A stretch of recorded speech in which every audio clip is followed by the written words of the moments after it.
നമ്മുടെ ജീവിതത്തിൽ ഒരുപാട് നേട്ടങ്ങൾ നമുക്കുണ്ടാകുകയാണ് നമ്മളറിയാതെ തന്നെ. ഈ നേട്ടങ്ങൾ ആരാണ്, അതിൻ്റെ അനുഗ്രഹം, പുറകിലത്തെ അനുഗ്രഹം ആരാന്ന് നമ്മൾ ചിന്തിക്കുമ്പോൾ അതിൻ്റെ അകത്തൊരു ശക്തി നിൽക്കുന്ന അയ്യപ്പനായിട്ട് നമുക്ക് തോന്നുന്നുള്ളൂ. ലോകവീരം മഹാപൂജ്യം സർവരക്ഷാകരം വിഭും പാർവതീ ഹൃദയാനന്ദോ ശാസ്താരം പ്രണമാമ്യഹം. തിരുവാരം വരുമ്പോഴത്തേന് അവിടെ ഈ ശരംകുത്തിയാലിൻ്റെ അവിടെ നിന്ന് ഇറക്കി കഴിഞ്ഞിട്ട് അവിടെ പൂജയൊക്കെ ഉണ്ട്. പൂജ കഴിഞ്ഞിട്ട് പിന്നെയാണ് ശബരിമലയിലോട്ട് കൊണ്ടുവരുന്നത്. അപ്പോൾ ഈ സമയം മുഴുവനും ഞങ്ങൾ സ്റ്റേ ചെയ്യുന്നതുകൊണ്ട് അയ്യപ്പക്തി ഞങ്ങൾ പാടിക്കൊണ്ടിരിക്കുക. എന്നിട്ട് അത് അവിടെ നിന്ന് 18 പടി കയറി ചാർത്തുന്നവരേക്കും പാടും. അപ്പോൾ ഈ സന്ദർഭം മുഴുവൻ വളരെ ത്രില്ലായിട്ട് ഇങ്ങനെ പാടിക്കൊണ്ടിരിക്കുക. കാരണം ഈ ജ്യോതിദർശനത്തിന് പിന്നെ ഏതാണ്ടൊരു 10 മിനിറ്റോ 15 മിനിറ്റോ കാണത്തുള്ളൂ. ഈ ഇത് കയറിക്കഴിഞ്ഞാൽ, അതായത് ക്ഷേത്രത്തിനകത്ത് തിരുവാരണം കൊടുത്തു കഴിഞ്ഞാൽ പിന്നെ 15 മിനിറ്റേ കാണത്തുള്ളൂ.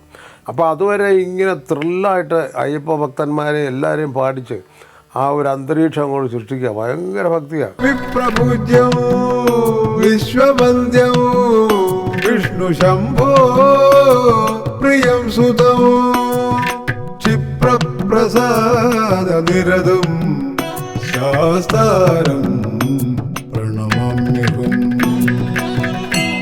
അത്ര കണ്ട് അയ്യപ്പൻ്റെ അനുഗ്രഹം നമ്മൾ സമ്പാദിച്ചിട്ടുണ്ട്. ആ അനുഗ്രഹം തന്നെയാണ് വാസ്തവത്തിൽ നമുക്ക് പിന്നെയും പിന്നെയും അവസരങ്ങൾ ഉണ്ടായതും അല്ലെ ഓരോരുത്തർക്ക് തരാൻ തോന്നിയതും ഒക്കെ ആ അയ്യപ്പൻ്റെ ഒരു കടാക്ഷം തന്നെ വിശ്വസിക്കുന്ന ആളാണ്.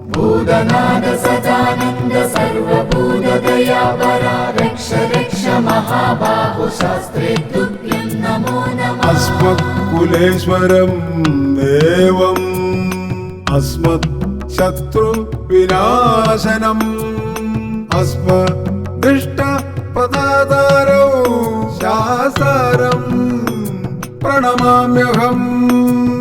പാണ്ഡേശവംശതിലകം കേരളേ കേളി വിഗ്രഹം ആർത്തത്രാണവരം ദേവം ശാസ്താരം പ്രണമാമ്യഹം.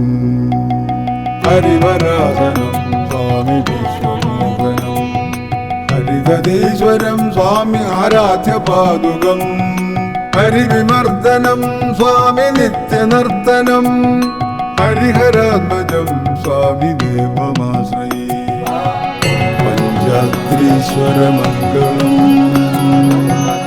ഹരിഹര പ്രേമകൃതി മംഗളം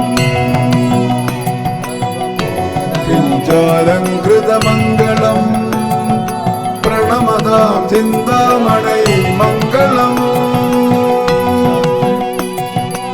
പഞ്ചസധ്വജമംഗളം ത്രിജഗദാമാധ്യപ്രഭോ മംഗളം